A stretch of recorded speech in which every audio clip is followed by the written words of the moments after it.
Amir bo'layotgan nafar bo'yda erkak bo'lsa, chunoniki bir vaqtda siyosatlar ola dunyo mumkin.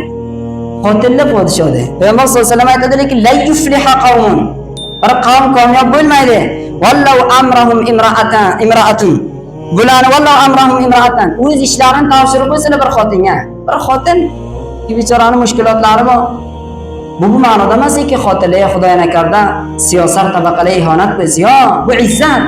Siz o'ltiring uyingizda, o'ltirgan joyingizda oromlik bilan, dindorligingiz bilan, o'sha izzatingiz bilan o'ltiring. Sizga shariat shuncha haqlarni bergan, mahar sizda haqingiz.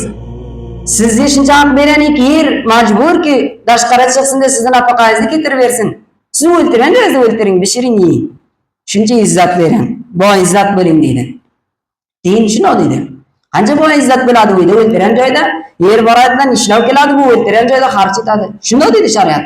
Shuni qilsin deydi, joy munosib. Ammo lekin u xarj etishlik, bu qarta ko'lay oladi, u bilmayman, marsa oladi, bu marsa oladi, bu emas.